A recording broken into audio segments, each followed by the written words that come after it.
El análisis que nos convoca hoy, como les planteo aquí en el título, es discutir y charlar un poco sobre las instituciones y este concepto interesante que ha surgido sobre todo a partir de este siglo, ¿no? Ya en la década de los 90 empiezan a adquirir una relevancia, que son las coaliciones callejeras e inestabilidad política en los sistemas relacionados a los sistemas presidencialistas en la región, en América Latina. Vamos a discutir sobre algunas perspectivas teóricas sobre estas crisis, sobre nuestras crisis presidencialistas. En cierto punto, claramente en las últimas décadas, uno puede observar cómo distintos presidentes electos han sido removidos en el cargo en América Latina. Entonces, tratamos de problematizar en torno a cómo deberíamos conceptualizar este patrón de inestabilidad política y tratar de ver cómo lo podríamos explicarnos. Bueno, en definitiva, lo que les propongo es tratar de charlar e identificar una serie de categorías en torno a los conceptos de renuncias anticipadas, juicios políticos, golpes legislativos, que nos van a permitir a nosotros delimitar con un poco más de claridad el fenómeno que nos está interesando. En segundo lugar, tratar de presentar por lo menos dos perspectivas analíticas para entender un poco el origen de esta crisis, ¿no? Claramente una institucional y otra basada en los denominados movimientos sociales, y aquí se va a explorar el papel de algunas otras causas remotas. Vamos a hablar sobre todo algo característico de nuestra región, que son los factores económicos, y por último explorar un poco las consecuencias de estas crisis para las democracias y para los presidencialismos. Es interesante porque América Latina ha experimentado una paradoja creciente. Es decir, la emergencia de democracias estables, claramente estables, uno podría hablar de esto, bueno, esto lo hemos discutido en otras entregas, con gobiernos inestables. Y es así como podemos ver cómo algunos presidentes fueron removidos de sus cargos o forzados a renunciar, ya desde 1985 en adelante, con Siles Suazo en Bolivia, Raúl Alfonsín en el 89 en Argentina, Fernando Collor de Mello en Brasil, ¿sí? Y así podríamos ir con la lista, un poco más aquí en el tiempo, Bucarano Ortiz en Ecuador, Fernando de la Rúa en el 2001 en la Argentina, Lugo en Paraguay con un juicio político en el 2012, más aquí en el tiempo Dilma Rousseff en Brasil. Y es interesante porque todos los hechos ocurrieron en contextos institucionales y económicos muy diferentes, y eso es una cuestión que hay que establecerlo bien claramente, ¿no? La cuenta la elevaríamos si incluyésemos además los presidentes, a los vicepresidentes o a los sucesores nombrados para completar el mandato de los ya mencionados, ¿no? de los presidentes, que tampoco concluyeron el periodo presidencial y que debieron, por ejemplo, convocar a elecciones anticipadas. Alberto Rodríguez en la Argentina, Eduardo Duhalde en la Argentina, Carlos Mesas en Bolivia, ¿sí? Aristide en Haití en el 94 y en el 2004. Entonces uno se plantea, bueno, ¿cuál es el origen de estas crisis recurrentes? ¿Cómo deben ser conceptualizadas estas crisis? Si estas implican o son el signo de una democracia enferma o de una democracia que en definitiva se encuentra tratando de mejorar, ¿no? En este sentido. Bueno, el objeto de estudio que les planteo, el fenómeno de interés, constituye, primero a partir de una pregunta, ¿un caso de qué es lo que estamos hablando? Y las primeras interpretaciones de estas crisis percibieron a todos estos casos como una clara instancia de juicio político. Sin embargo, con el tiempo resultó claro que hay otra forma de resolución que también eran posibles, como las renuncias forzadas, las elecciones anticipadas o hasta fallidos golpes de Estado. En principio, hay tres conceptos complementarios que parecen identificar lo que son los procesos políticos conducentes a una caída de un sistema presidencial, a una caída presidencial. Y el primero de ellos son lo que se denominan como renuncias presidenciales. A ver, existe un vasto repertorio de términos para referirnos al fenómeno de interés, ¿no? Algunos van a hablar de inestabilidad presidencial, otros van a hablar de caídas presidenciales, algunos autores van a hablar de fracasos presidenciales o incluso presidencias interrumpidas. Ahora, no deja ser esto un manifiesto sobre, si se quiere, las ciencias sociales que muchos autores, politólogos han producido o han tratado de determinar una propia etiqueta para claramente estar referenciándonos a un mismo fenómeno, ¿no? A la inestabilidad presidencial. Es decir, que acá estamos tratando de eventos en los cuales los presidentes electos concluyen su mandato antes de tiempo, por motivos claramente ajenos a su voluntad o por motivos que son de claramente naturaleza política, o que también podrían ser por cuestiones meramente privadas, como el caso de una renuncia por enfermedad. Es así que nos vamos a encontrar con, en segundo lugar, lo que se conocen como las crisis sin derrumbe. Es interesante porque en contraste con África, en donde la caída de un presidente todavía suele significar el colapso del régimen democrático, la inestabilidad presidencial en América Latina ya casi no supone una inestabilidad de un régimen. El fenómeno de interés parece caracterizarse en América Latina por la preservación, si se quiere, del orden constitucional, lo que se denomina entonces esta idea de crisis sin derrumbe. Y en tercer lugar tenemos las denominadas crisis presidenciales. Este tercer elemento característico de estas crisis suele ser la tensión institucional, en especial entre el presidente y el Congreso, algo que vimos en una de las entregas anteriores. Y por crisis presidencial se entiende por todo proceso por el cual el Congreso intenta remover al presidente de su cargo, el presidente intenta clausurar el Congreso o alguno de los dos poderes, por ejemplo, se apoyan en el pasado en algún movimiento civil militar en contra del otro. Y vamos a ver cómo en el presente incluso se apoyan estas denominadas coaliciones callejeras. Es decir que en torno a las presidencias interrumpidas, a las crisis sin derrumbe, a las crisis presidenciales, se representan las posibles interacciones entre estos tres marcos conceptuales. En el centro de esta suerte de configuración se encuentra una representación típica de las crisis más recientes en nuestra región. Las renuncias anticipadas denotan una presidencia interrumpida en el contexto de una crisis sin derrumbe, pero no necesariamente un conflicto entre el presidente y el Congreso. La idea de golpe legislativo denota una presidencia interrumpida con el acuerdo del poder legislativo. En el centro de esta constelación conceptual, el juicio político indica una situación en la que la presidencia ha sido interrumpida siguiendo un procedimiento constitucional como un claro resultado de una acción del poder legislativo contra el presidente. Por fuera de esta familia de categorías radiales se encuentra lo que sería el golpe de Estado convencional, ¿no?, que interrumpe la presidencia sin emplear un procedimiento democrático y sin el marco institucional provisto por el Congreso. Nos encontramos con los reequilibramientos del régimen o la estabilización del conflicto institucional, que evitan la caída del presidente o los casos en los cuales el presidente, por ejemplo, consigue disolver el Congreso. Ahora bien, establecido esta referencia que hacemos al objeto de estudio, vamos a discutir un poco las perspectivas teóricas, ¿no? Identificado el fenómeno, uno se tiene que plantear, bueno, ¿cómo puedo explicar esto? ¿Por qué podemos observar que algunos presidentes son removidos de sus cargos y otros no?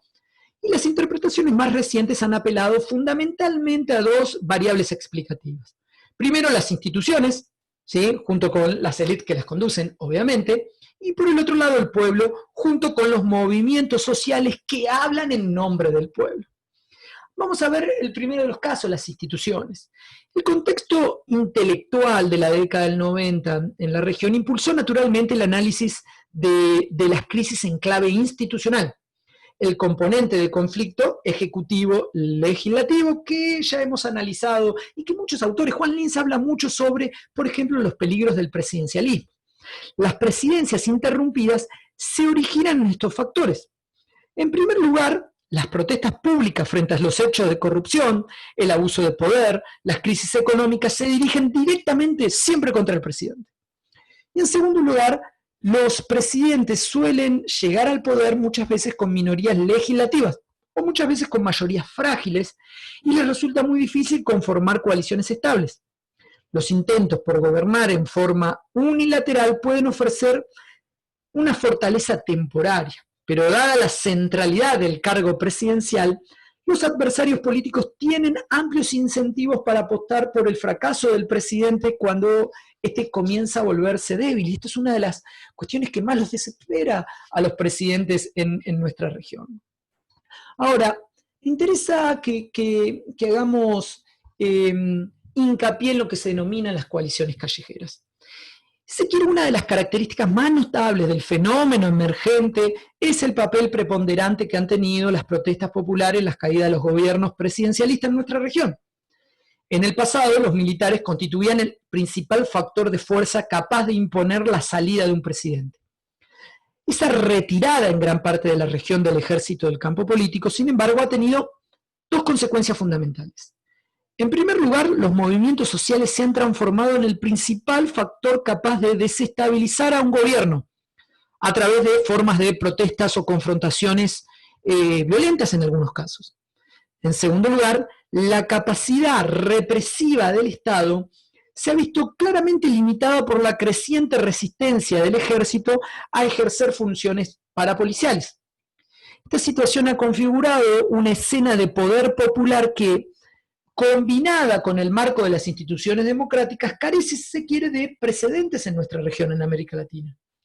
Es así que el pueblo ha ido ganando un papel preponderante en la explicación de las crisis presidenciales, pero entendiéndolas no como una masa amorfa y manipulada, sino como una categoría que representa claramente a una ciudadanía movilizada, no como representación de una turba anómica, sino como una clara manifestación política de los movimientos sociales, identificando la importancia de la protesta social en el nuevo contexto histórico. Algunos autores denominaron a los casos de inestabilidad presidencial como una suerte de juicios políticos populares. Me parece que ese es un término interesante para tener en cuenta. Como regla general, estos movimientos de protestas buscan deponer al presidente, pero claramente no tienen un plan coordinado para reemplazarlo por otra persona. Es decir, que actúan con el objetivo de ejercer alguna forma de accountability, ¿no? Las protestas se enfocan contra el gobierno, pero no contra el régimen democrático. Es así que la protesta popular se ha convertido en el nuevo, una suerte de poder moderador de la vida republicana. Todas las movilizaciones exitosas en pos de caídas presidenciales han incluido actores de la sociedad civil demandando en las calles que los presidentes se vayan. Recordemos nuestro país en el año 2001. La caída del gobierno en general envuelve una interacción dialéctica, podríamos decir, entre pueblo e instituciones, en las cuales las protestas callejeras adquieren un papel sumamente determinante. A ver, María Matilde Ollier explicó muy bien esto. Para esta autora, la protesta popular puede cumplir diferentes papeles en una caída presidencial. Pueden erosionar la posición de un presidente inicialmente fuerte durante un largo periodo de tiempo, o puede estallar en los momentos finales de una administración ya débil como consecuencia de una crisis existente. O también puede convencer a los políticos reticentes de confrontar al presidente, o incluso puede ser impulsada por políticos impacientes que buscan deponer al gobierno electo. Así entonces la Asamblea a veces decide la destitución del presidente presionada por parte de una protesta, o otras veces se la usa como una excusa. Si bien todos los presidentes depuestos analizados parecen haber confrontado movilizaciones populares adversas, ciertamente no todos los presidentes que enfrentan protestas callejeras son desplazados del poder. Entonces esto claramente sugiere que las protestas pueden ser necesarias, pero no son suficientes para impulsar la inestabilidad presidencial. Entonces nos tenemos que preguntar bajo qué condiciones resulta la movilización popular peligrosa para la supervivencia de un poder ejecutivo. Y estas tenemos que definirlas como las movilizaciones más amplias, con participaciones adicionales como puede ser la clase media. Se destaca entonces que esa movilización social tiene que ser heterogénea, es clave para la inestabilidad presidencial. Cuando las protestas populares configuran una amplia coalición callejera de sectores sumamente dispares, la debilidad del Ejecutivo queda expuesto en todo el espectro político. Movimientos sociales heterogéneos, sectores dispares, ¿sí? yo siempre recuerdo en el 2001, ¿no? Es claramente una coalición callejera integrada por su heterogeneidad, por sectores dispares. Y el famoso cántico, ¿no? Piquetes y cacerolas, la lucha es una sola. Ahí teníamos los sectores más relegados de la sociedad argentina con los sectores de la clase media que habían sido atacados por la confiscación de los depósitos, ¿no? Y cómo ante esto un ejecutivo queda expuesto ante todo el espectro político y las élites se realinean claramente anticipando a la caída de ese gobierno. Esto va a dejar al presidente en un dilema casi insoluble.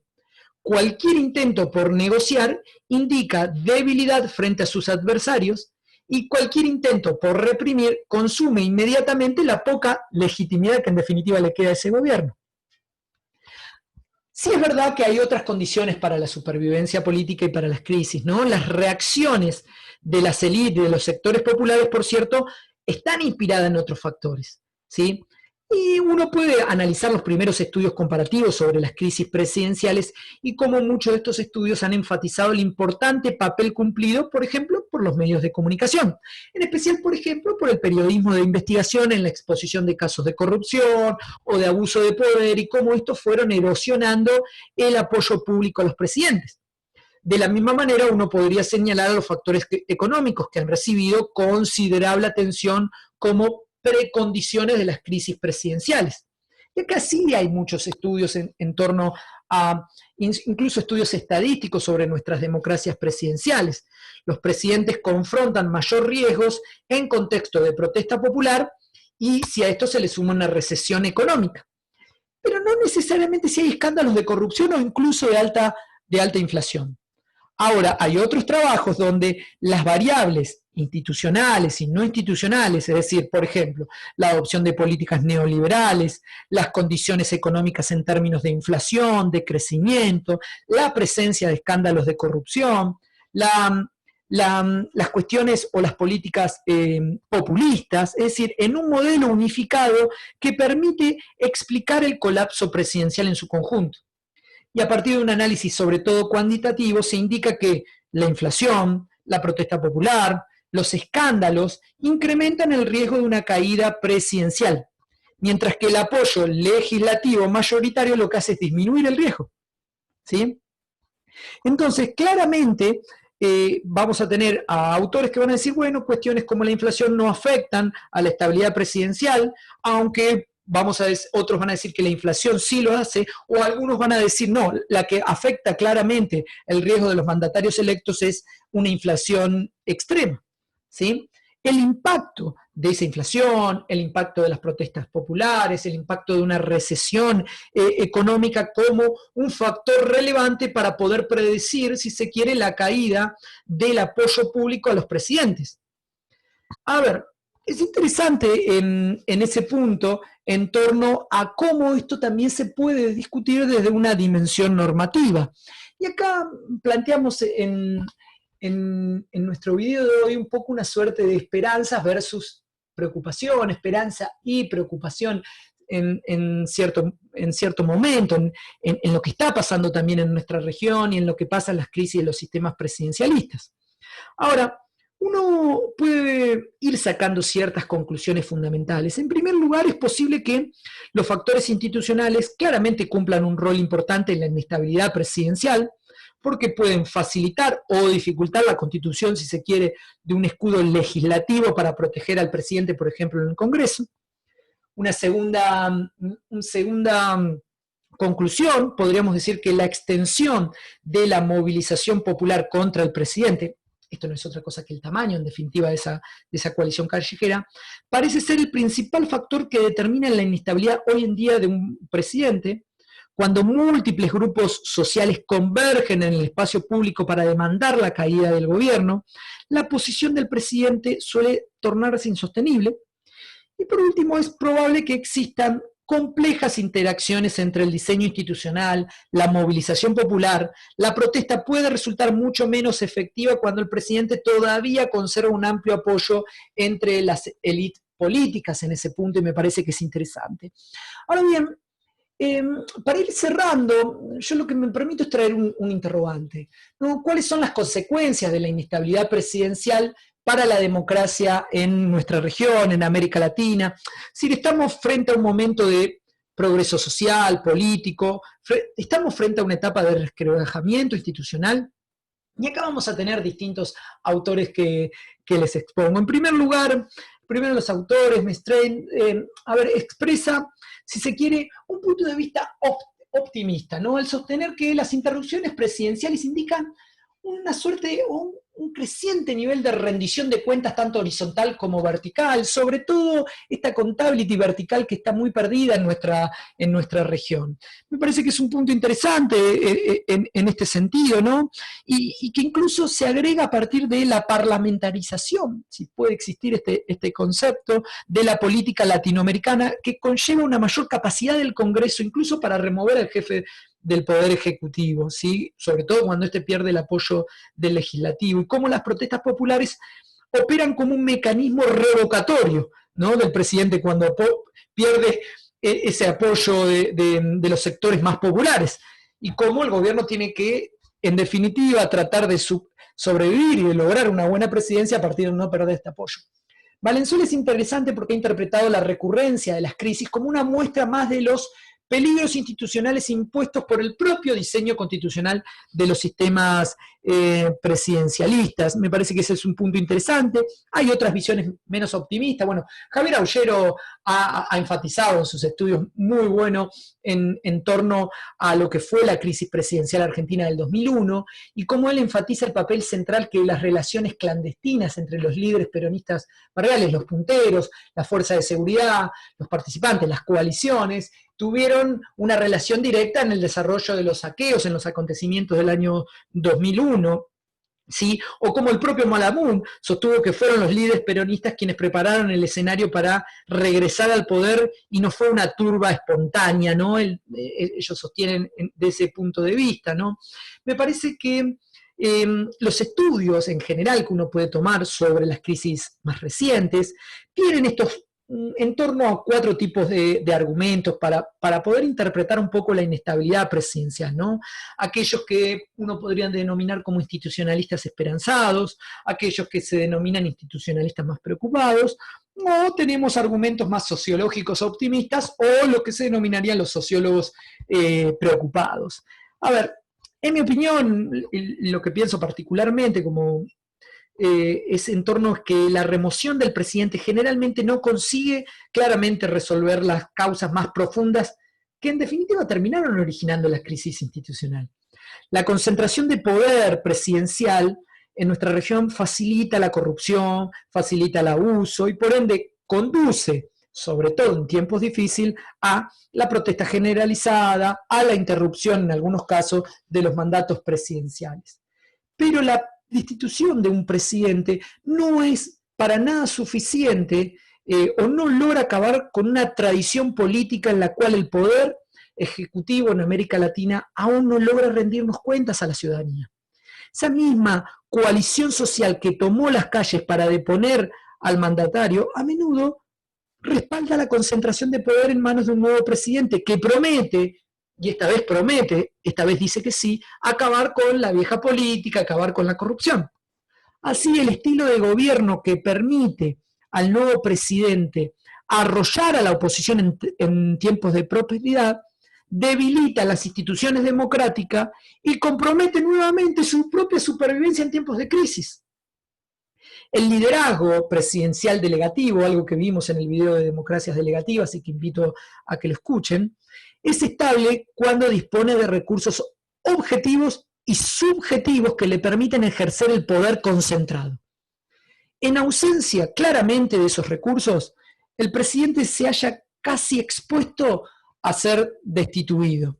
El liderazgo, en definitiva, delegativo, emerge así como una clara parte del problema, pero solo ilusoriamente como parte de la solución en nuestra región.